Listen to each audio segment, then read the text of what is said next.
Superb, and we're live. It's been quite the most interesting 48 hours I have had so far this year. The 20th of April will be a day that should be remembered by all people of African origin. It was at 4:05 BST on that day that former Minneapolis police officer Derek Chauvin was found guilty of 3 charges in the killing of unarmed, handcuffed, disabled George Floyd after kneeling on the victim's neck for 9 minutes and 29 seconds. Prior to the verdict, the only time a Minneapolis police officer had been found guilty of the slaying of a citizen was when a Black police officer shot a white woman. Now, most Minneapolitans were uncertain of the trial's outcome, and many did not expect the guilty verdict based on the known history of deaths of Black men, some even boys, at the hands of American police forces, which had till then gone unpunished. So the death of George Floyd on May 6, 2020 led to riots, and a Black Lives Matter movement campaign which was adopted and maintained in 50 countries worldwide. But would it change the outcome of the pattern of justice in the USA? On this occasion, totally against the run of play, it appears to have done so. Vice President Kamala Harris said, "Today we heave a sigh of relief, but still it cannot take away the pain. A measure of justice isn't the same as equal justice." So I've assembled a group of wonderful commentators here: Eddie Cofie, a lawyer, Dr. Najat Abdi, an academic journalist and a great old friend of mine, who is sadly having difficulties with her Wi-Fi connection all the way from Australia and may not make it. And 2 leading activists, that's Kwaku, who is currently based in Ghana, and Dean Okai, chair of ADPAC, the African Diaspora Public Affairs Committee, to share their insights on what the guilty verdict for Derek Chauvin means to us as Black people and as people of African origin. Let me get straight into the studio now. And Eddie Cofie, you're with me now. Eddie, did you watch the coverage last night? Yeah, I watched the coverage last night, yeah. What did you make of it? It was quite a historic jury decision, but what's quite striking is how Chauvin responded when the verdicts were being read out. What did you make of that? His eyes kept darting backwards and forwards, left to the right, and I got the impression that he panicked. He never expected a guilty verdict. Meaning signaling to you that he was expecting somehow to get off lightly or get off the hook? He expected to get off the hook because the American system is quite unique in the sense that you need all the jurors to agree on the verdict. So all he needed was one, if I can use the term, rogue juror to say he's not guilty, and he'd have walked. So I thought he'd have one juror on his side, at least one, to make that decision. Yeah, sure. And when they all came out unanimous, he's clearly in a state of shock. Right. So, Eddie, you're a common law barrister called to the bar at the Middle Temple in 1980 and to the New York bar in 2001. So you've got a lot of experience of how it works here in the United Kingdom. So it's really from our perspective here in the UK and our UK view of laws that I'd like you to comment, because this is the prism through which a lot of people in Britain will also be looking at this thing from. Now, you told me earlier that the American system is quite quirky in the law, so it can lead to kind of unforeseen consequences. Can you expand on that a little bit? That's right. The American legal system, I use the term, is quirky in the sense that the rules are quite precise. And a layperson will look at the video recording of the killing of George Floyd and say this is out and out pure murder. But the difficulty of charging Chauvin with murder in the first degree may pose problems in the sense of proving that charge. So America has degrees of murder and degrees of manslaughter. You see, I think most people here expected that this was an open and shut case. We all saw the video. It looked like a snuff movie. It was one of the most horrific things that I have ever witnessed. And so they just thought, well, look, we got him back to rights. This guy's a murderer, and they will be thinking of murder in the first degree. But what's the difference between murder in the first degree, murder in the second degree, manslaughter, and the others? Murder in the first degree, you'd have to show intention. Yeah. Yeah. And that's difficult. Yeah. So that's why the prosecutor charged second degree unintentional murder, dropping the mens rea for intention. Right. But isn't the idea of murder always difficult to prove the motivation behind? Won't it always be difficult? And yet people don't have difficulty actually pulling through these charges as to motivation. No, the difficulty in the George Floyd case is that he had other issues because the defense were relying on the misuse of drug, his high blood pressure. Right. So if you charge murder in the first degree, right, then there'd be difficulty in proving that the action on the knee was a primary cause of the death of George Floyd. So that's why the second degree murder, unintentional murder, was relied upon. And so that's the charge was stuck. Yeah. And with that charge, 40 years is the maximum sentence. Okay. So basically what you're saying is that the court authorities in Minneapolis went for what they thought was the certain win, which they had a far greater, higher, far more likely chance of manslaughter and murder too than they had a murder one, which is why they went for what they did. But what kind of charge, what kind of sentencing is normally associated with these, with the charges that Chauvin has been found guilty of? It appears that under Minnesota statute, he'd be sentenced for the most serious charge. It would be the second degree unintentional murder. Right. And it looks at the starting point, it could be 12.5 years. Starting point for sentencing on the tariff, yeah? Yeah, I mean, the maximum sentence is 40, but someone in Chauvin's position could get a sentence of 12.5 years. Right. But if the prosecution seek aggravating features and rely upon that, then the sentence could then be increased. Okay. So this is just stage one. He's been found guilty. Typically in America, there'll be lawyers queuing up, and I'm sure there'll be lots of people who were probably funding Chauvin's defense. There is, of course, the appeals process yet to come. What are the possible loopholes Chauvin could use to either have his sentence, the verdict thrown out, or have his sentence hugely reduced? I mean, clearly, in the case, which I find quite surprising, is how the judge descended into the arena in the sense that advising the defense that they had a possible ground of appeal for mistrial based on the comments made by the Congresswoman. So it's clear that once convicted, Chauvin's most likely going to appeal his conviction. Yeah. Whether or not he's successful, he has a right to appeal that conviction. Right. So he'd have. Yes. No. Please carry on. He'd have a number of potential grounds of appeal. One of them could be the comments made by the Congresswoman. Right. Another potential ground could be the fact that the trial wasn't moved to a more neutral venue.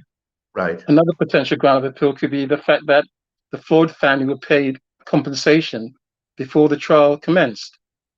Right, which presumably would, in the eyes of some, say prejudice the jury. So, well, why would we pay him compensation unless we knew our man was guilty, kind of thing? Yeah, that'd be the argument that the defense would run. Yeah.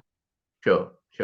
Now, what about this business of the judge actually advising the defendant that he won't allow this as grounds for a retrial, but it could be grounds for an appeal?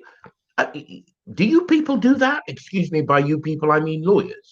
Are you, as a judge, allowed to give that kind of advice to a defendant? It may well be the American system, but I'm sure in the English system, that'd be frowned upon, because the judge is not supposed to descend into the arena, especially in the criminal case, whereas in the adversarial process. Meaning it's supposed to be above and behind it all, completely kind of unbiased. Yeah. But that's the American system. something we learned as part of the quirk in their system of law or justice. Right. So when you look at the optics from the video, from the to and fro, I've not heard an American officer of such high rank as the vice president make public comment with the president standing next to him in the terms in which Kamala Harris made. What is your takeaway from this whole Chauvin is guilty matter? I mean, how do you see it? What will it do to our lives? What impact will it have? What signals will it send to law enforcement agencies? Say, for example, the most closely related to America would be here. What's your takeaway from the whole business? My takeaway from the whole business is that the police are killing too many unarmed black men for very trivial reasons.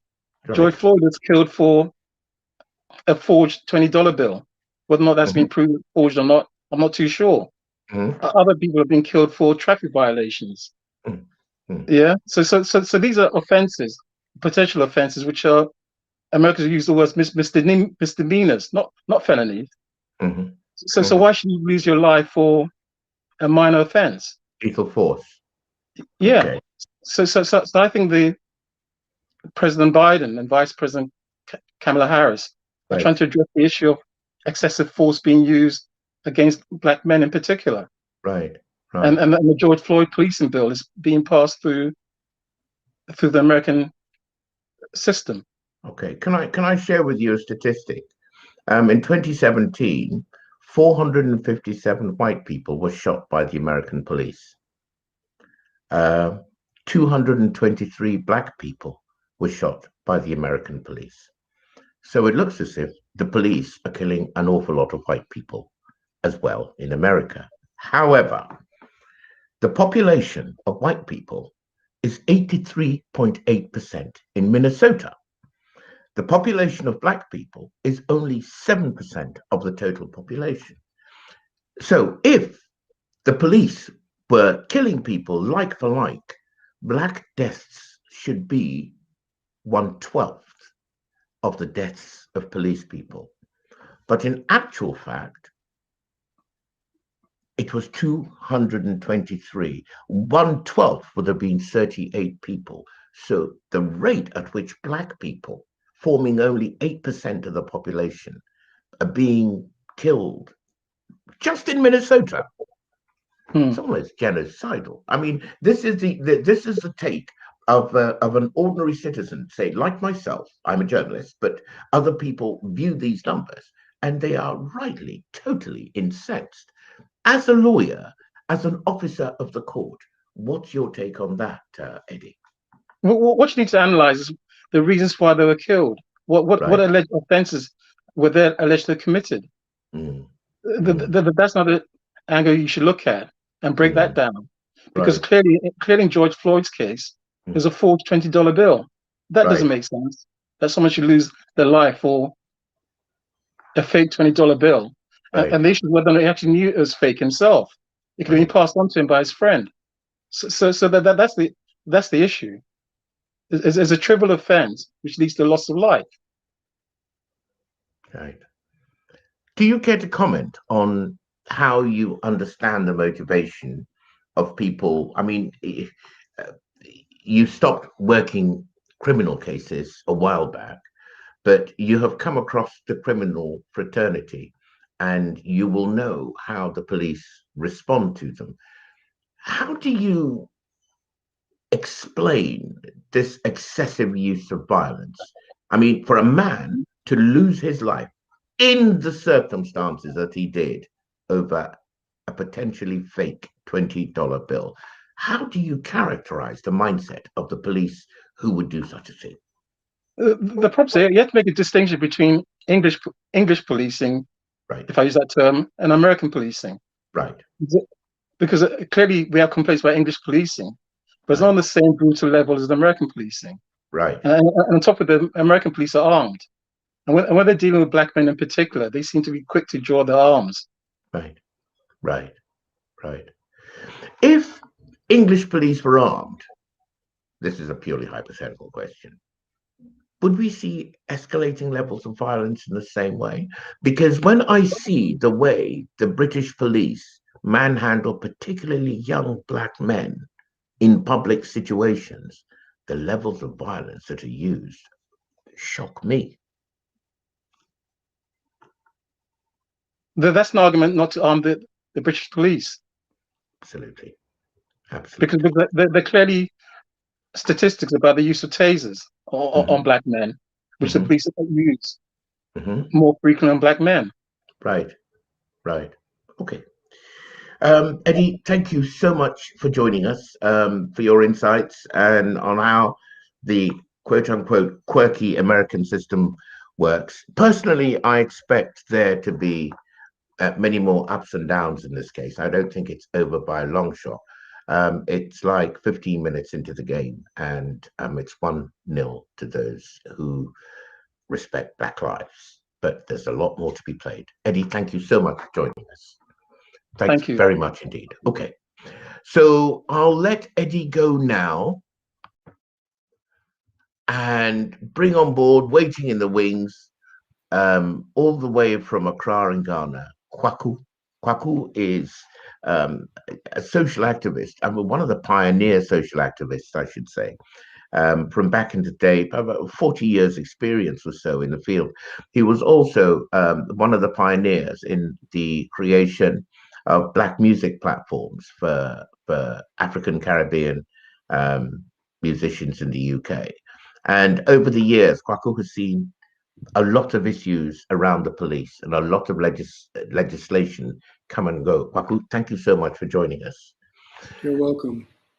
First of all, let me ask, I mean, you're in Accra right now. What's been the public attitude to the Derek Chauvin case? I mean, is it a case of, oh, more American craziness, or are people not really worried about it? I mean, what's been the social engagement with the matter? Okay, I did follow the story as much as I could, okay. But I've also been deliberate in not looking at what's going on today. Right. There are a couple of things, because I'm sort of conflicted. As a Pan-Africanist, sometimes I say, are we all, and especially sitting in Accra, are we always looking to America as if we don't have issues here? So I'll break it down and say that the way people look at it is broken on class lines. Okay. I spoke to a very working class woman today, and I didn't use Derek Chauvin's name. I made a presumption that she probably wouldn't know Derek Chauvin. So I said, have you been following the George Floyd? Because George Floyd is now a well-known name. Yeah. And she took a few promptings for her to remember George Floyd. What that told me was that she is looking at mundane things, and what's happening in America is of no interest to her. The fact that an African has been killed is of no interest to her, because she's got to make her world work. She's got work to live, particularly in the world of COVID. A lot of her business has gone down. So I think people are looking at putting food on the table and holding family together. So that wasn't the focus. But then again, I've not really checked social media, but my wife is quite active on it. So I told her to tell me what's going on. And a lot of the people on social media are the professionals. Right. As opposed to the working class. We've got, she's on the lowest platform. She's on celebrated school platforms. And it seems that, yes, there's been talk about it. But what I was surprised about was even the lawyer was saying he was not interested. He was interested in what was going in here. But some people are fascinated by America, so they would watch CNN as opposed to their own local news, for example. But I think people were incensed about the death, but probably in terms of the court case itself, people there's not been a lot of noise about it. So that's what I would say. For me, I tend not to always look at America, because I'm making the point, especially music. That's why we've got something called British Black music. That there's music here. Look at the UK instead of always looking to Jamaica or America. So I don't always want to look at America, but I think as a Pan-Africanist, oh, by the way, I've got to pick you up. He did not die on 6th May. He died on 25th May. And for a Pan-Africanist, that's an important date. that is Africa Day or African Liberation Day or African Unity Day. So that is it's ironic that an African should have suffered what we call, it wasn't murder, we call it Afrophobia, an Afrophobic death on Africa Day. So because of that, I have been following a bit, and I made an effort to actually follow the court cases, but I wasn't one of those that was waiting to see the verdict when it came fresh. I only watched it this morning because we've always got our replays on the internet. And so I saw the sentencing, and more importantly, I was able to see our Sharpton, what's his name, Benjamin Crump, Reverend Jesse Jackson. They had a meeting when you can see the jubilation there. And whilst they were there, President Biden phoned and Kamala Harris on the same phone. They obviously were congratulating them. In case I don't get a chance to say this, what I need to say right now is that to hear an American president utter the word systemic racism, to me, that is a shift in the body politic of America. That's a huge clanger for you. Coming on the back of the most racist president that just preceded him. So I'm hopeful that, in fact, I would like to quote, what's his name, George Floyd's baby brother, right, who said, today is a pivotal day in American history. And in fact, I think it is. But you have also made an important point that it's the first 15 minutes and there's a lot to play for. So we should jubilate, but there's a lot more work ahead. So we shouldn't just think that is it. Right. So Kwaku, I mean, you've lived most of your life in the UK, is the truth. And because you're connected intimately with Africa, you stay in touch with what's going on across the continent. Do you think that we make things easier against our own when Africans are so disconnected from the diaspora? It's a question I must put to you. Who are the we? I'm talking Africans. Okay, let me see if this answer might help. First of all, there's a fact that Pan-Africanism did not start in Africa. It's a diasporic experience. It started in the Americas. It started in Britain, particularly being the mother of the empire at that time. So a lot of our great Pan-Africanists discovered Pan-Africanism in America or Europe. Kwame Nkrumah, he had to go to America and Britain to become the Pan-Africanist that he is. Fela Ransom Kuti, he discovered Pan-Africanism in London and is staying in Los Angeles. So I tend to find that Africans on the continent are not as woke as they ought to be to the global African history and the global African agenda. So I mean, for example, W.E. Du Bois, Marcus Garvey, the influence of these giants from Jamaica, okay, is something which people don't seem to really factor into the play. That's the point I'm making. On the continent, people do not have a Pan-Africanist view. We tend to be broken in terms of more national, and then you can break it down to tribal. So obviously there are Pan-Africanists in the country. So I mean, I'm not going to decry that, but generally we're also looking to the West and aping them and having a Western point of view. So the book that Carter Woodson wrote, The Miseducation of the Negro, still persists in the so-called leaders or the bourgeoisie or the leading classes in Africa, or can I say Ghana. So we have a very bourgeoisie mentality that goes against Pan-Africanism. We do deals that go against us, but as long as it personally uplifts us, we don't care about the nation, let alone a global Pan-Africanist agenda. So in a nutshell, yes, you are right. And let me say something. When George Floyd was killed last year, I was looking to African leaders, political leaders, to say something about it. And I have to say, a few said it, including our own president, and they had the right to say. But now I hope most of them are not going to open their mouth and say anything about the verdict. It's great we've got the verdict. Sorry, they're going to say anything about the verdict that we have now.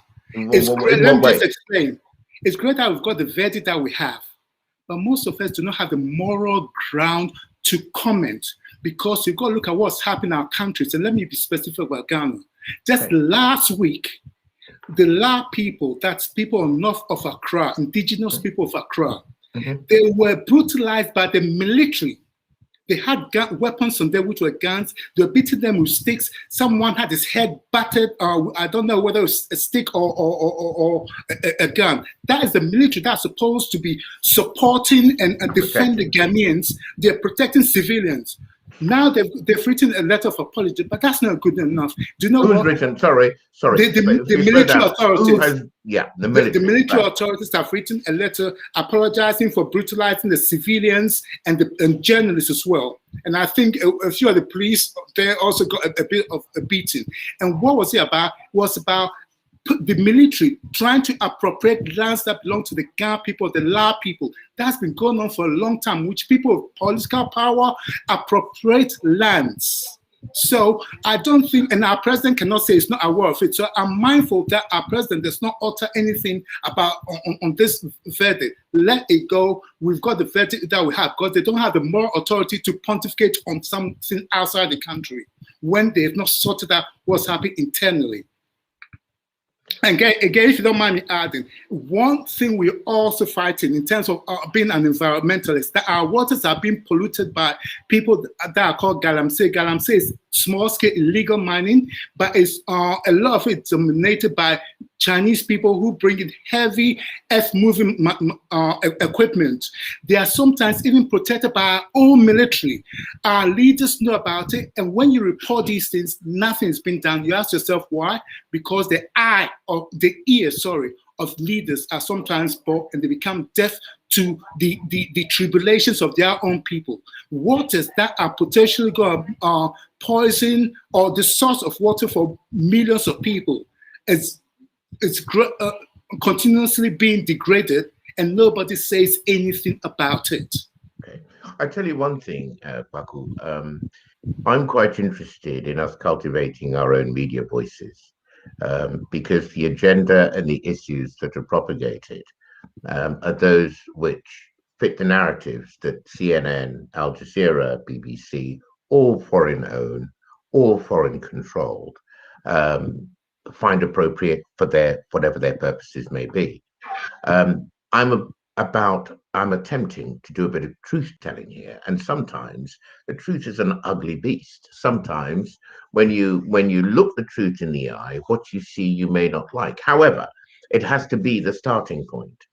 Now, given your life here in the United Kingdom and your knowledge and experience of the United States of America, do you think that this verdict, just 15 minutes into the game, as it seems to be, is going to change? It's going to be a bit of a game changer. Do you believe that we've turned some kind of corner in race relations in America? Well, I think it opens the door to the potential.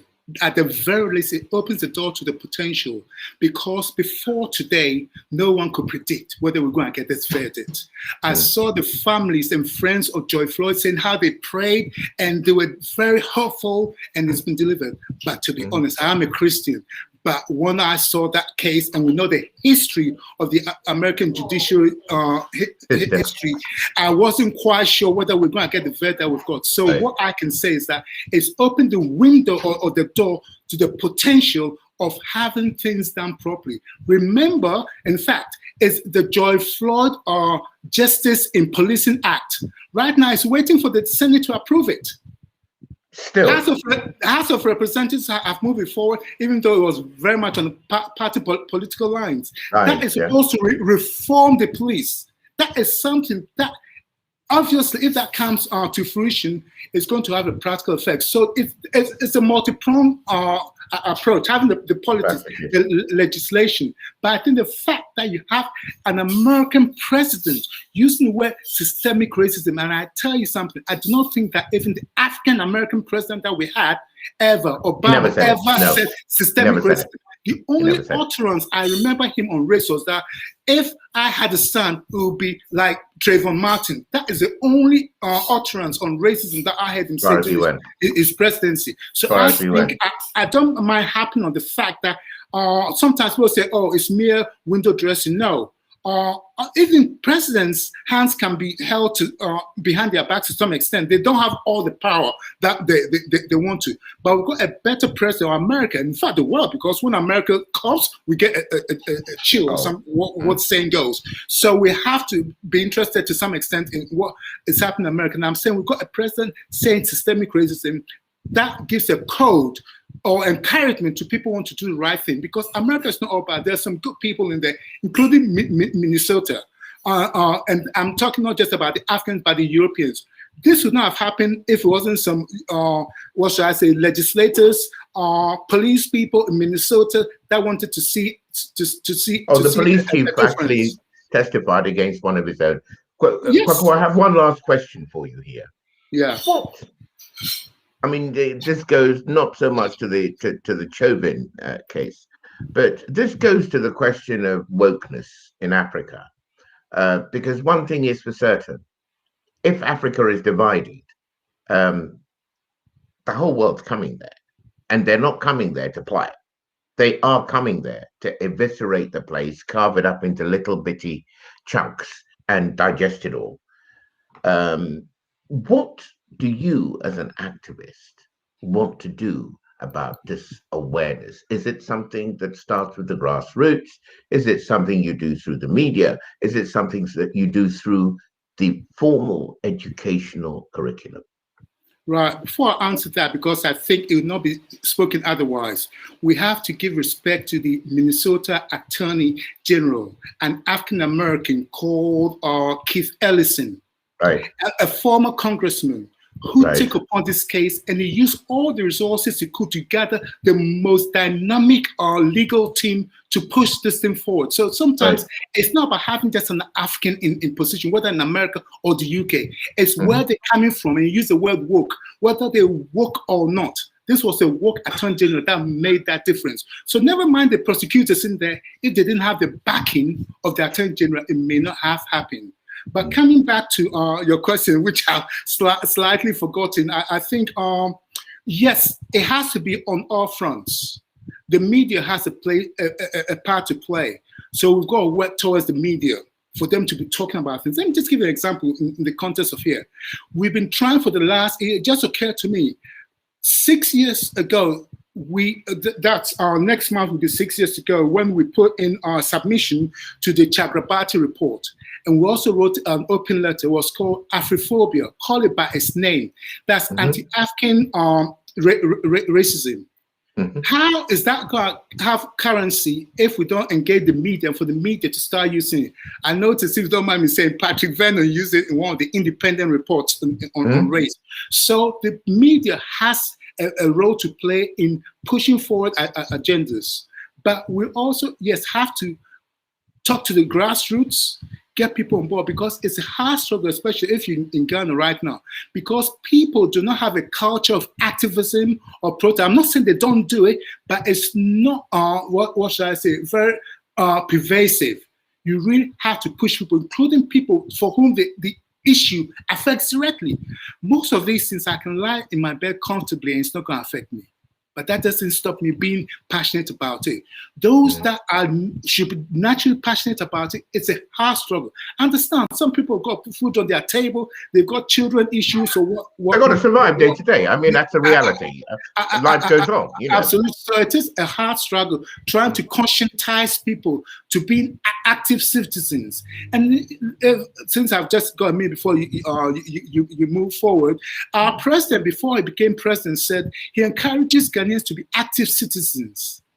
But unfortunately, people have not taken by his word. It's been very difficult. My wife, I have to give respect to Aula Sewa. She's more of an activist. From environmental, political, she is there, and it is a struggle. Noise, for example, is one of the issues. People in power complain about noise, and the laws are there. They find it difficult to do something about it. So implementation is the issue. Lastly, I just said there's a new law that has come into place because, you know, in Ghana, people sell the same line multiple times, ridiculous things. Absolutely. Chiefs are involved, crooks are involved. So there's a law. But I said, we don't need new laws. We've got so many laws. The problem is implementation. So this, as much as we welcome it, it could be another law on the statute books that is not implemented. And if it's not implemented, what's the point? What is the point? Absolutely. Kwaku, look, thank you so much for your time. This was short notice. The story broke when it did, and so I got in touch with you, and you were so kind to hop on the line with us. So thank you, and I hope you can come again another time on another edition of Tete a Tete. Cheers. Thank you so much. No, pleasure. Thank you for being there. Cheers. Now, my last guest is Dean Okai. Dean is chair of the of ADPAC, which is the African Diaspora Public Affairs Commission. And ADPAC is really becoming perhaps the best organized Black diaspora activist group in the United Kingdom with concrete and specific action plans. So I thought it'd be interesting to mine Dean's head on the meaning of this guilty verdict with Derek Chauvin. Dean's backstage now, and he's with me now. Dean, great of you to join us. Thank you so much for coming. How's it going? Good evening.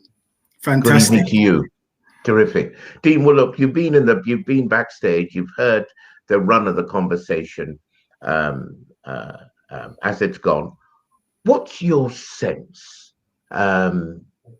Take it away. What's your sense of this guilty verdict?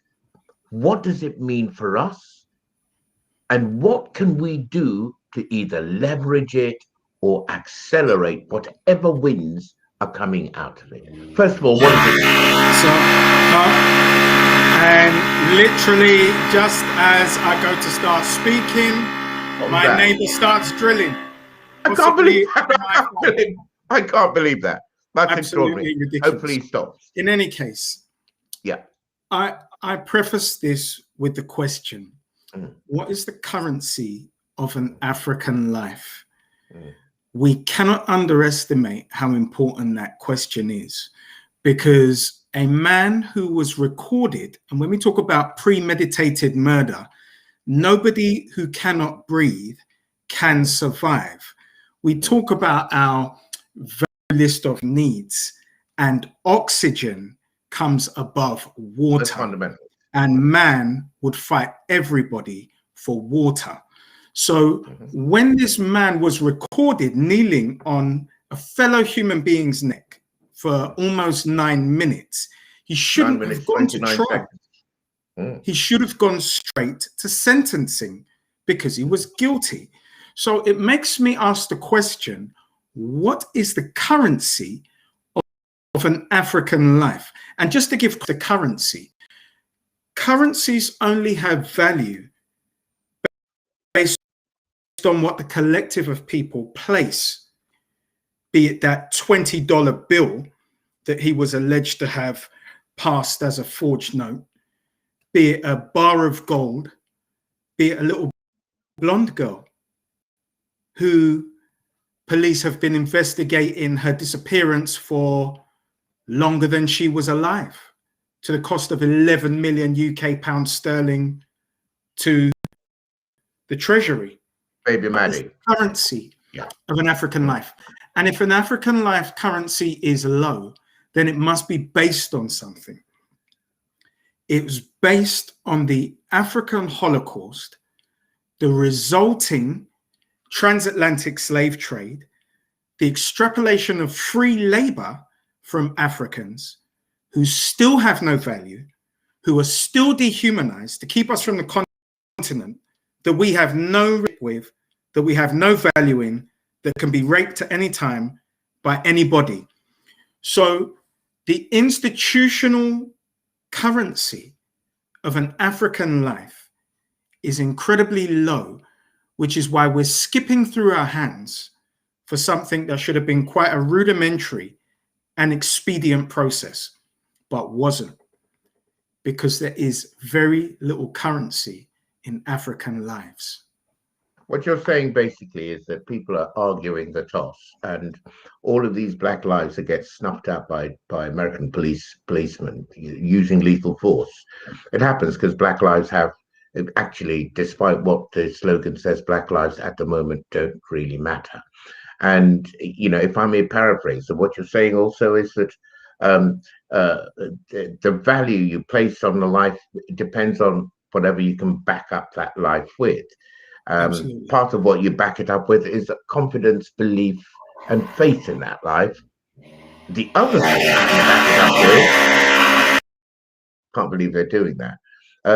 The other thing you back it up with is actual power.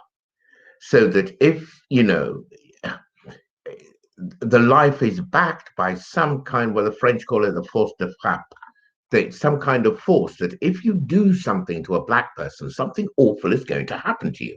In the way that if you do something to a white person, something terrible is going to happen to you. The system will descend on your head with great certainty.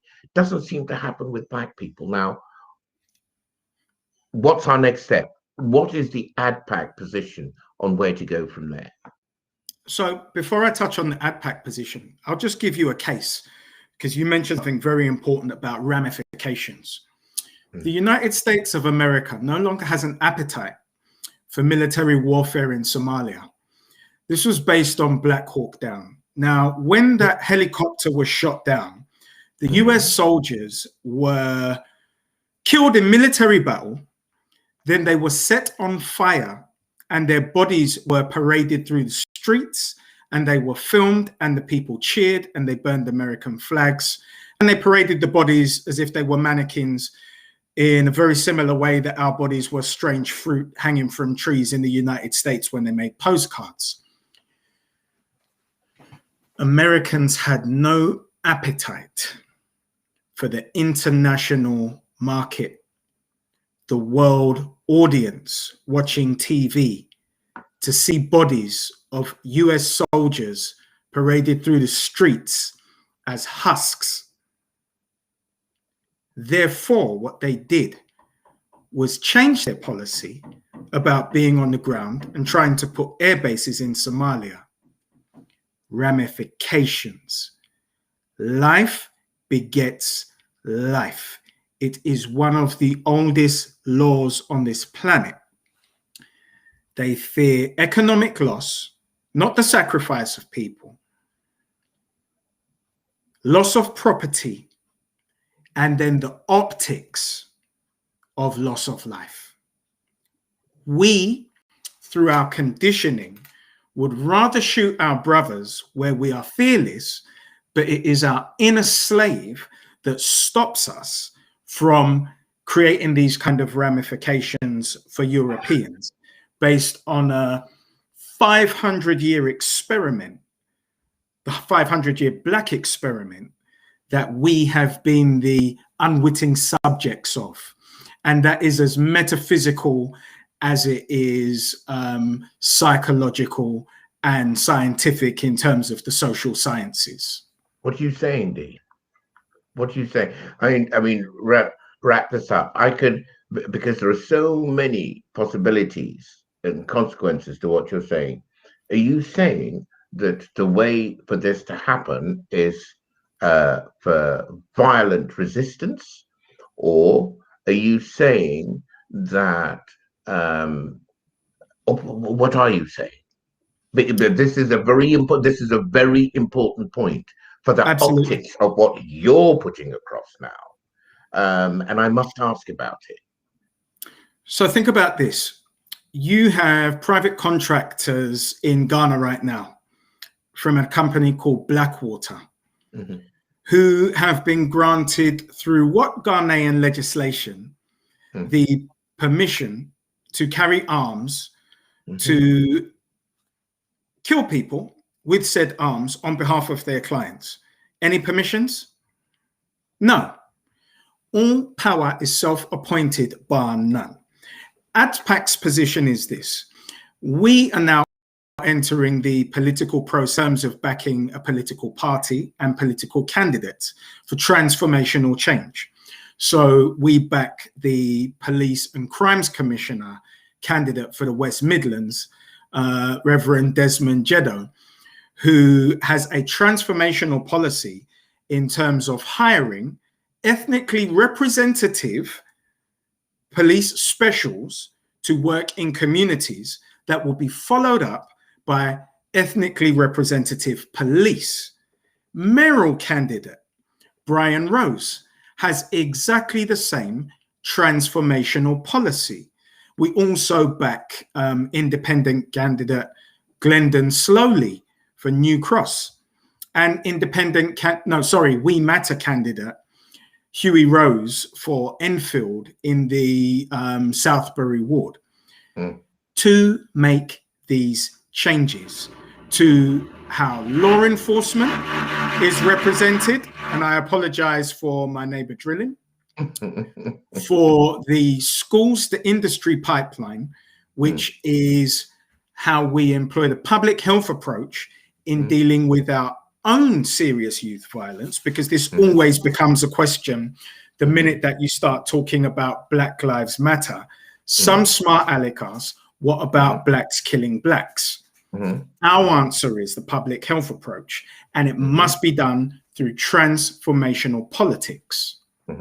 Okay, so in terms of what's happened with this verdict in America, does it signal to you any kind of sea change, and does it encourage you to feel that, okay, whatever work you have done, whatever work the Black communities have done, you've got a little bit of traction going on here, and one needs to ramp things up and go forward in a particular way? You keep talking about transformational politics. There's a difference between something that's actually effective and something which goes through the motions. Recently, we've had this thing with Dr. Tony Sewell, and his report has been panned by virtually any academic worth their salt. Is seen transparently as a tissue of falsehoods, really meant to tell everybody that actually institutional racism doesn't exist when you and I experience it every single day. But that sort of stuff is not transformational. It's window dressing, it's whitewashing. Absolutely. How practically, without slogans of any kind, how practically does transformational politics work for you to avoid situations like a policeman even thinking that they could abuse the life of a Black citizen and get away with it? Absolutely. So our first port of call is to work with people like the Black Police Association, and this is other public service organizations like Equality for Black Nurses, to create an app called the National Log. Now, an app like that would be to support African Caribbean workers in the public sector. Imagine a world where we could better protect our public sector workers against Afrophobia, bullying, and any kind of oppressive bullying that took place, by gaining evidence that would be cross-referenced, so we could see cross-cutting themes to understand exactly how institutional racism worked. Would they be greater defenders of us? If then, having all of that metric data, we also work within the political system, not by asking favors of the traditional two-party system, but by having parity with our own political party to engage them, who aren't censored by the bylaws of the Labour, Conservative, Lib Dem or Green Party. Would we be able to make transformative difference? You see, transformative difference comes from organization. So what I do on a daily basis as the temporary chair of ADPAC is call on our professionals to volunteer, is call on our population to donate, is call on those who are committed to join the board of national leadership and the Strategic Advisory Committee to contribute to all of these areas, be they economic, be they political, because we speak a lot, and we spoke about it, we touched on it last time, about the relationship between the diaspora and the continent. It's not economic. And in order for us to be of interest... Well, as Kwaku said, I mean, one of the biggest drivers of interest in anything is, what does it do to my 3 square meals? Does it put a roof over my head? Does it give me the oxygen I need to be able to breathe when I'm in a conflict with a policeman? And so on and so forth. Those people aren't making it up. It's very real. So the economic driver, which enables us to offer that kind of leverage to any institution, has got to be one of the, major purposes of whatever comes out of this whole business with Derek Chauvin. Yeah. And it is. So this is about organizing investors. We talk a lot about Bitcoin because we understand it as a currency, yet we have our own. And it is about entering that into a global connectivity based on the technology that then creates an intra-trade African diaspora relationship where we build our currency. So our part of reparations is the psychological and spiritual reparation of building the currency and value of each other. Once we have that, because this is what happened with the incorporation of the State of Israel, when Great British Empire acquired Palestine to convert into the State of Israel on behalf of Eastern European Jews. There was an agreement of never again.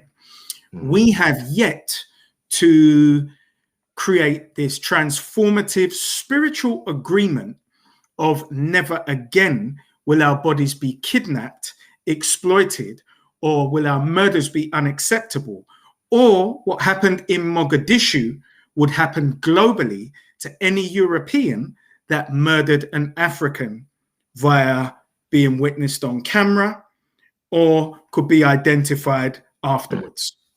We have to be very careful. For the purposes of my programming,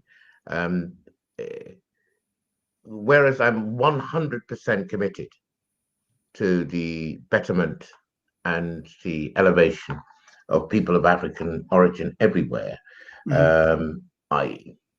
I don't think Dean Okai is not advocating hate mongering. No way, shape, or form. And here's the thing, because there are caveats to this. I'm not talking about private citizens any more than the IDS would be considered a private citizen. Now, if what is the IDS, D?